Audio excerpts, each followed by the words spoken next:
こんばんは。おやすみジャパニーズチャンネルのともです。今日のお話は、空から降りてきた女の人と地上の男の人の物語です。この二人は出会い、家族になりました。けれども、その幸せは長くは続きませんでした。それではゆっくりお聞きください。天人女房。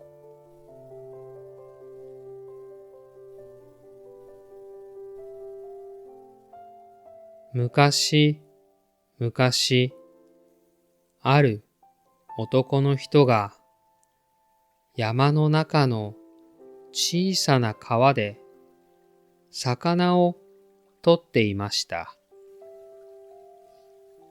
その時です。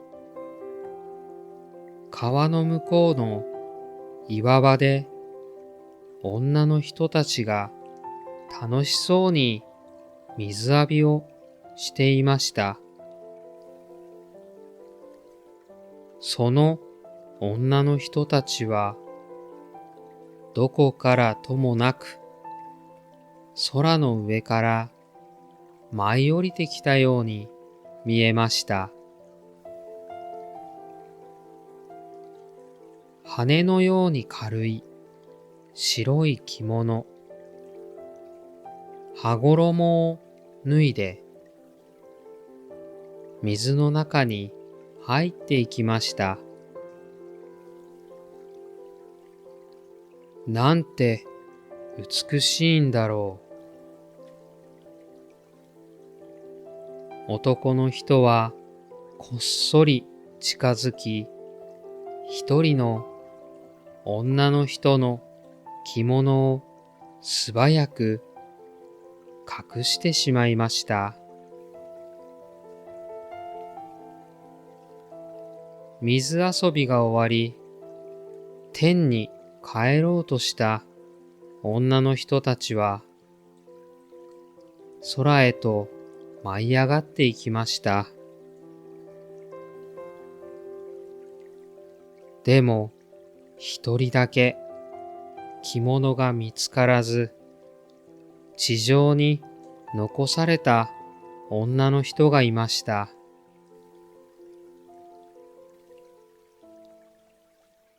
女の人は水の中から出られずに困っていました。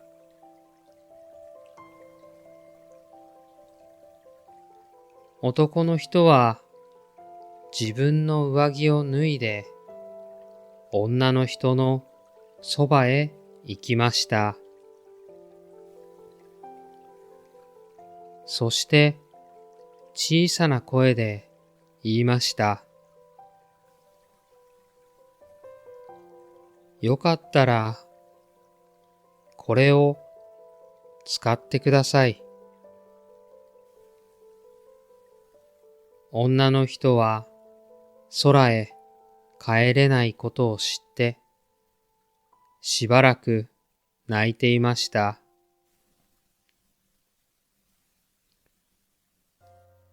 男の人は女の人を大切にしました。二人は家族になり、やがて子供も生まれました。女の人はよく空を見上げていました。そして時々寂しそうな目をしていました。男の人は隠していた着物のことを言えませんでした。幸せを壊したくなかったのです。ある日、女の人が家を掃除していると、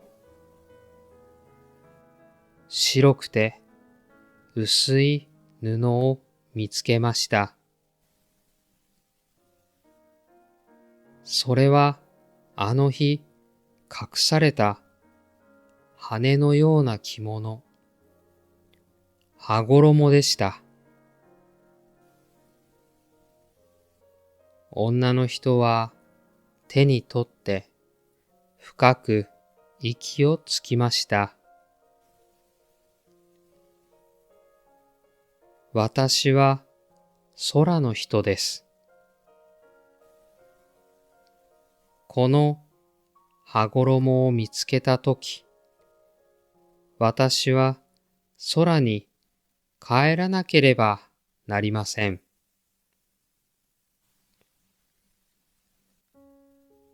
女の人は子供を抱きしめ、目を閉じました。男の人は何も言えませんでした。その夜、女の人は静かに家を出て、空へと舞い上がって行きました。空には月が輝き、星が小さく瞬いていました。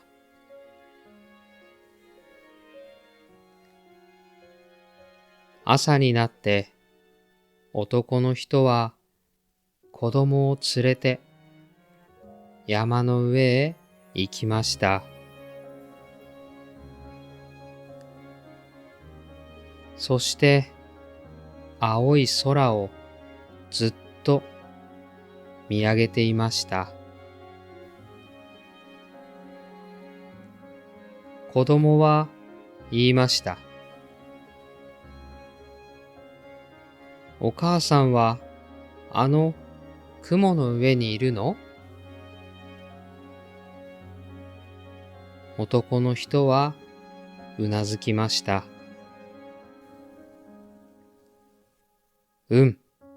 きっとお前を見てくれているよ。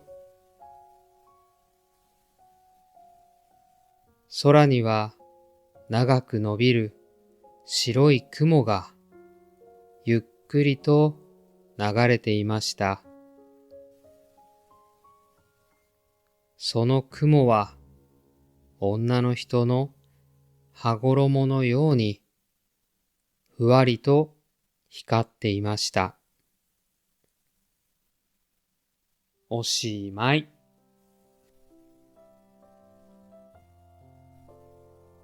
今日のお話はいかがでしたか？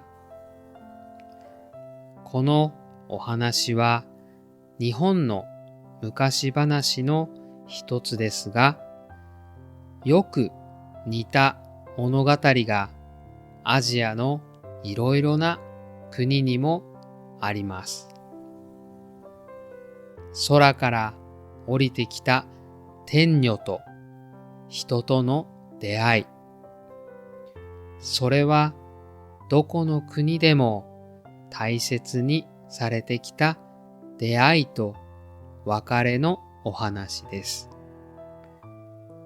不思議で悲しくてどこか温かい、そんな心のお話です。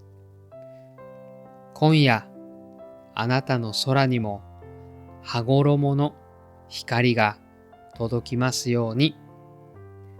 それではまた次の動画でお会いしましょう。おやすみなさい。